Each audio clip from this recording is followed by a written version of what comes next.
All right. So when talking about tone, I tell my students all the time, you need to find your clarinet heroes. With living in 2022, we all have a computer in our pocket, and we can find any recording of anybody. Like it's an amazing part of modern day living. So what I recommend is finding those heroes that you have, and then listen to as much music as possible. Because if you don't know what sound you're going for, it's really hard to get to that point that you want to get to.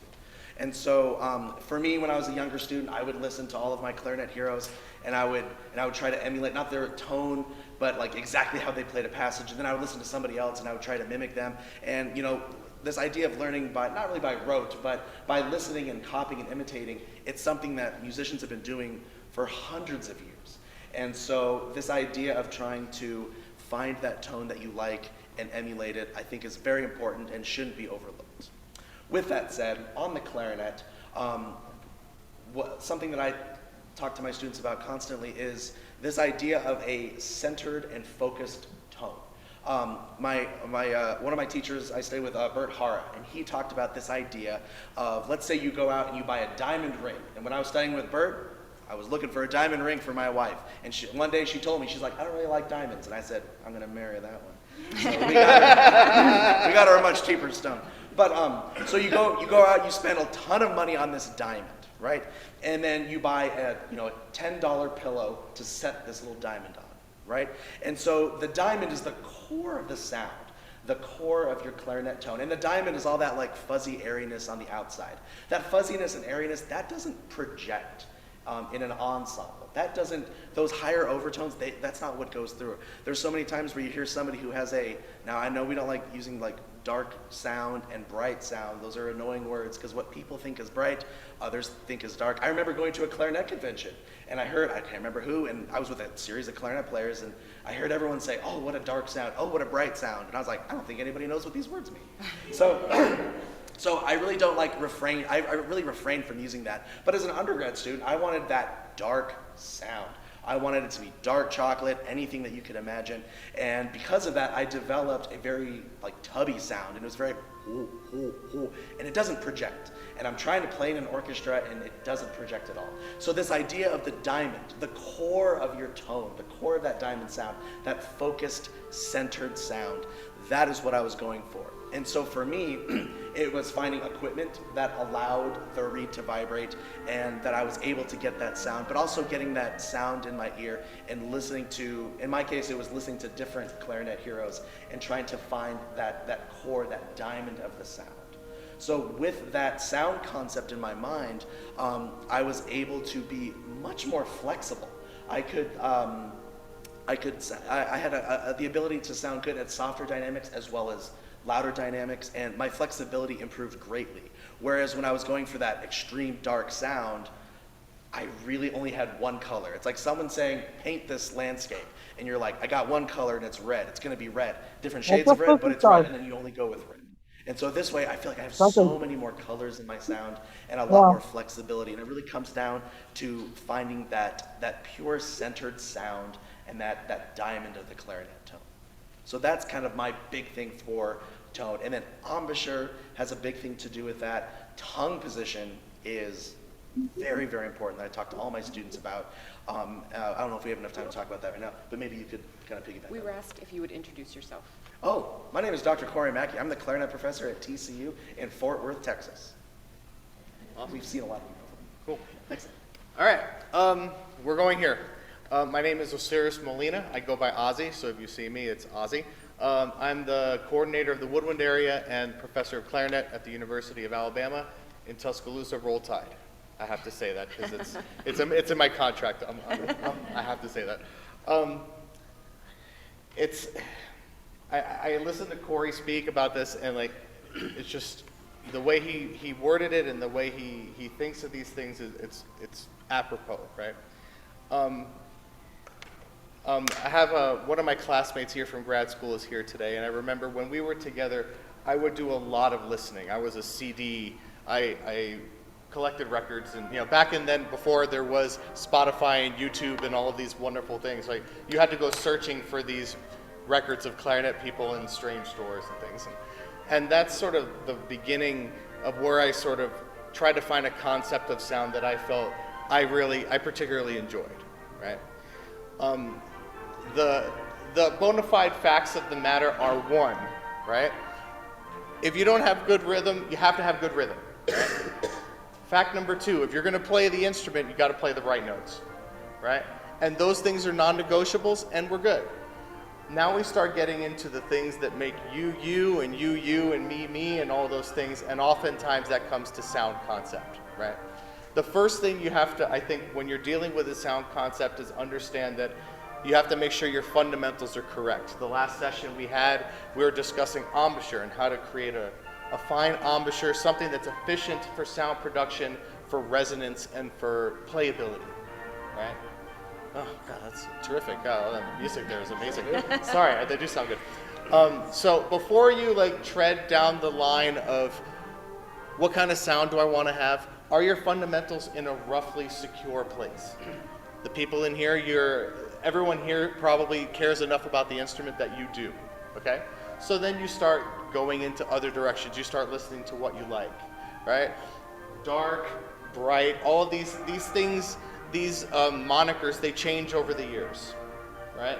For those of us that enjoyed the playing of Harold Wright, the famous clarinetist in the Boston Symphony in the 70s, 80s, and the 60s, his sound would cut through an orchestra and had a beautiful light quality with that diamond core that Corey was talking about, that beautiful sound, right?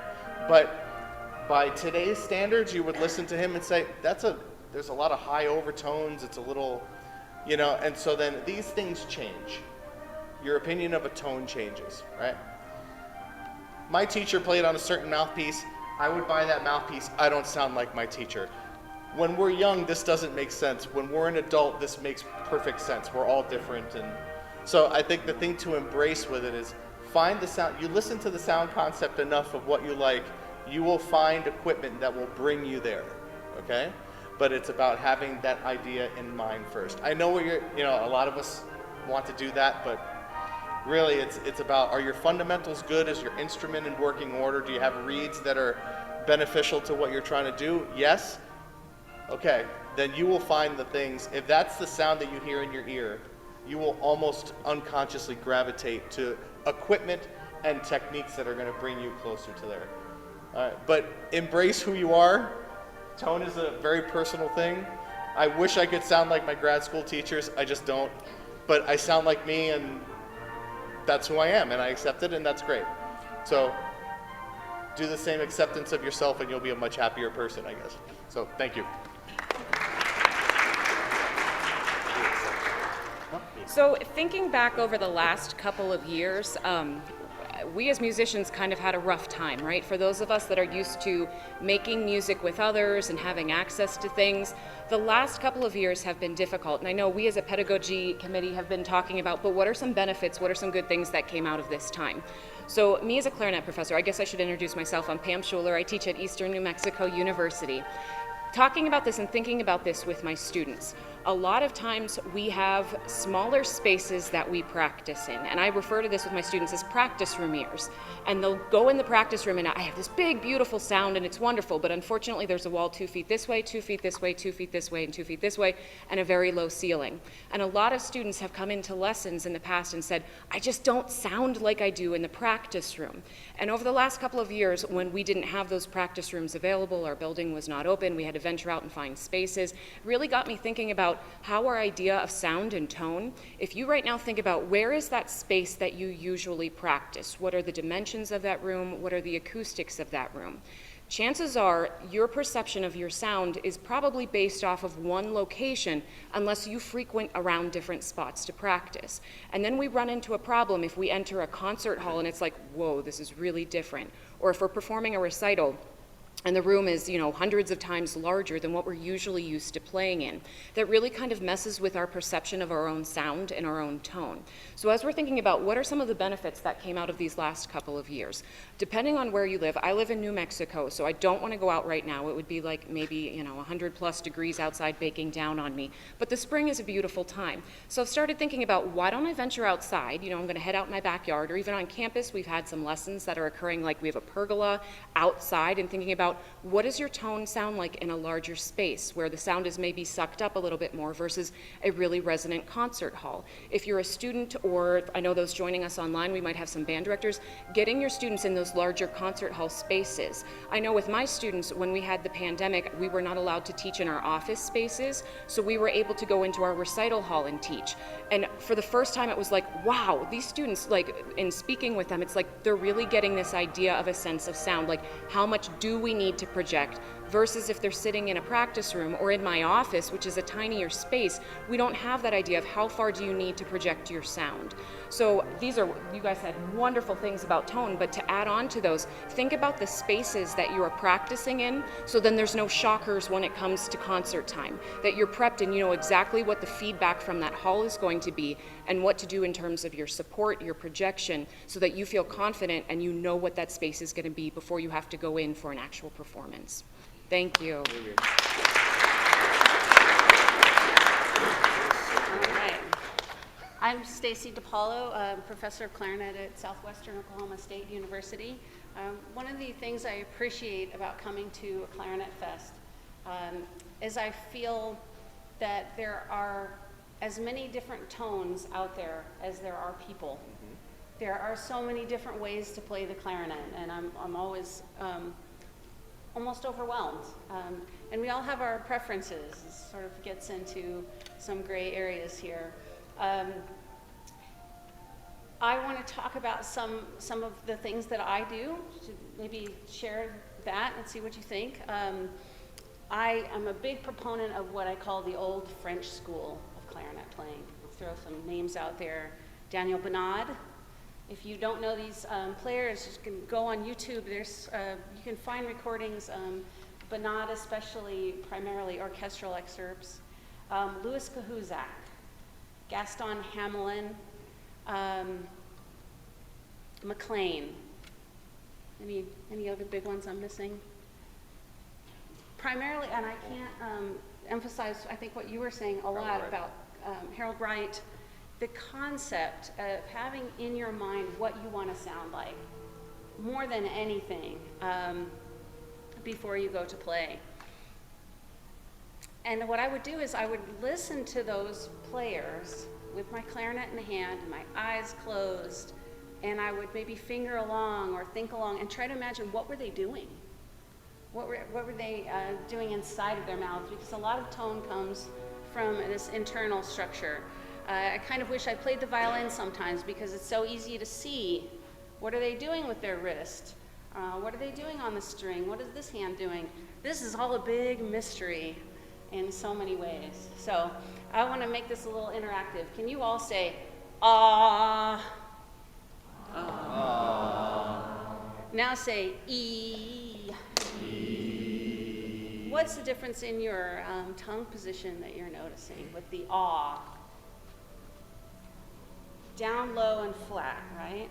That's why when you go to the doctor and they give you that tongue depressor, and because that opens up the back of the throat and the mouth and they can see back there. So I hear some wonderful players playing with the ah sound. I don't like it personally, but open and ah, you know, smooth and connected.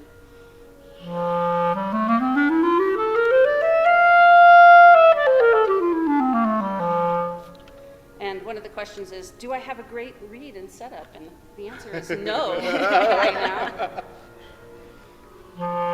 So if you have your clarinet out, I welcome you to try and just play anything, play any notes, play a scale, and try to be very ah with your tongue in a very low position. You'll get a certain kind of tone with this position.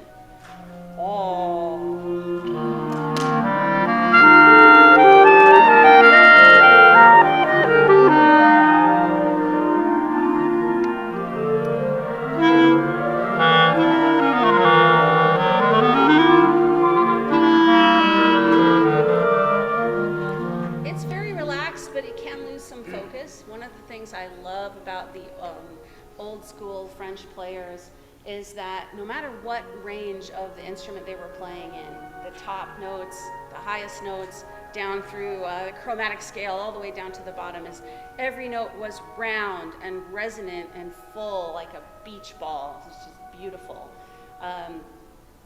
And so a great way of achieving that is to kind of find that warm, wonderful, resonant place on each note, no matter where you are on your clarinet. And this is where the E comes into play a little bit.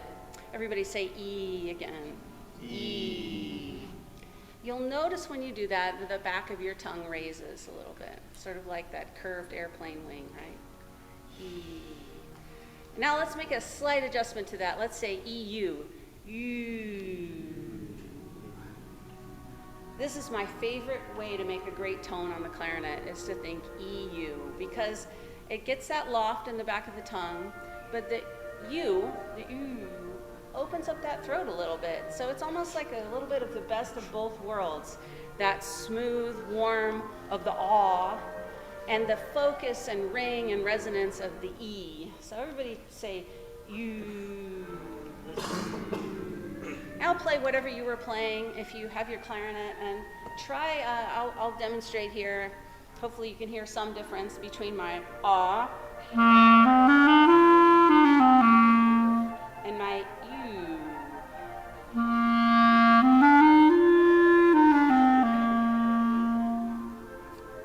Go ahead and try, just to whatever you like.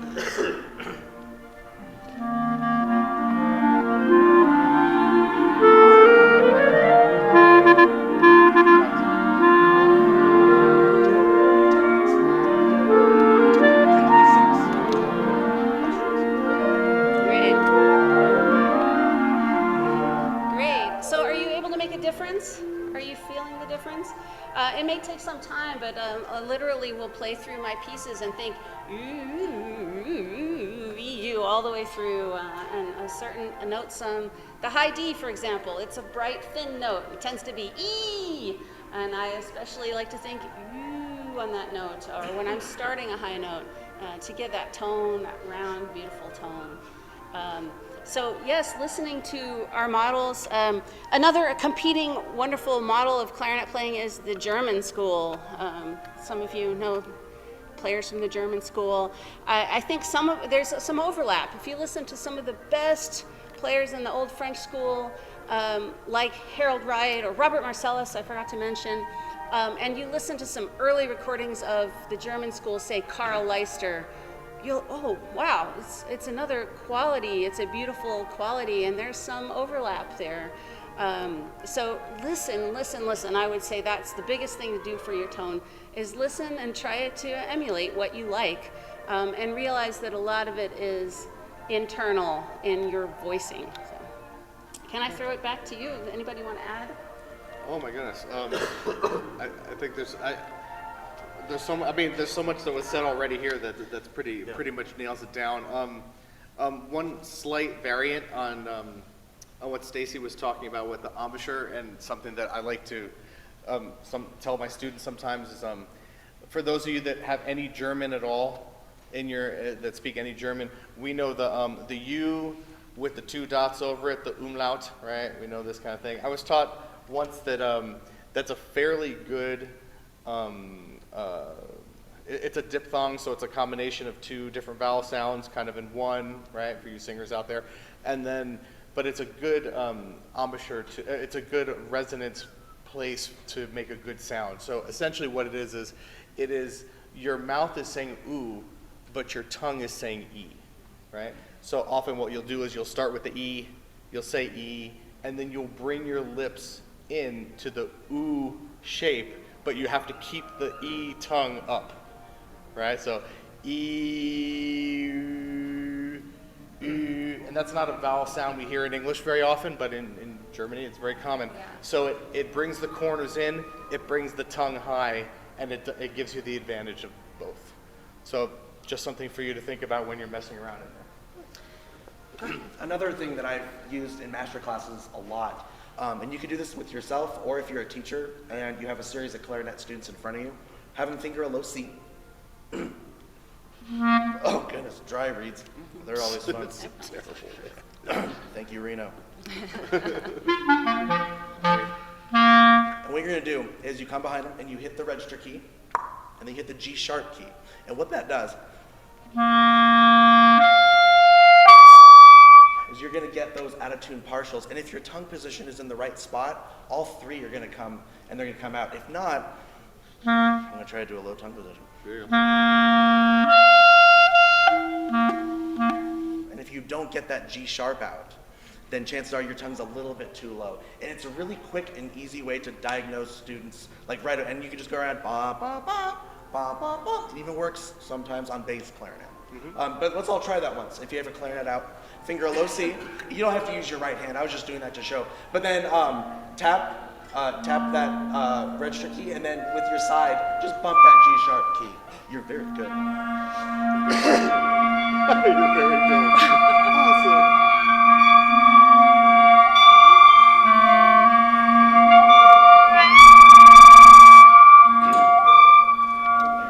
Now, it's not in tune. It's not in tune. But if you can get those pitches out, at least your tongue, at least you know that you're in the right ballpark for this tongue position. So it's something that I found to be very helpful throughout the years. Cool. I'll send us off with one more exercise, because you were talking about the lack of materials sometimes to practice this. This is what I call the Weber warm-up, because a teacher of my teachers wrote this out and did it as a daily exercise. That's David Weber, a former teacher at the Juilliard School. Basically, it's a 5-note chromatic pattern, and you can start on your low E and go very slowly up and down and hold the last note. Why don't we start a little more in the middle of our range? Start on a middle C here, and we're just going to go C, C sharp, D, D sharp, E, and then back down, D sharp, D, C sharp, C. I'll give a demonstration, but this exercise is good for many, many things. Tone, embouchure, whatever you're working on. But since we're talking about tone right now, this is a place where you can stop the multitasking that happens when we're playing music, right? When we're playing music, we're thinking about embouchure, we're thinking about our breathing, we're thinking about our posture, our hand position. This is a simple exercise where you can focus on one thing, or maybe two things at a time, and really work on that skill. So in the context of tone, let's play from a C. I'll demonstrate one time. I'm going to take a big breath.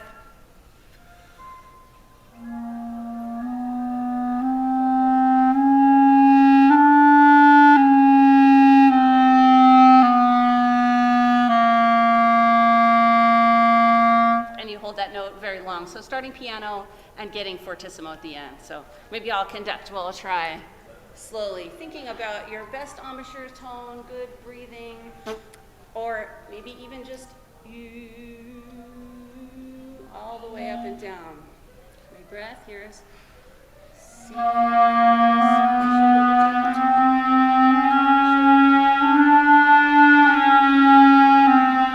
Now loud.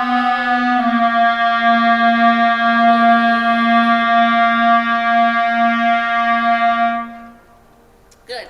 And I will do that up and down. I will start on the low E, as I said, and go all the way up to open G, and that's part of my daily warm-up. It takes me about 15 minutes to do the whole thing, but boy, do I feel warmed up afterwards. So it's a very simple exercise that you can build into your daily work for tone. Cool. So I think that's about all the time that we have. I suppose we can linger a little bit around if anybody has any further questions. Please, man. Yeah. Thank you. Thank you very much.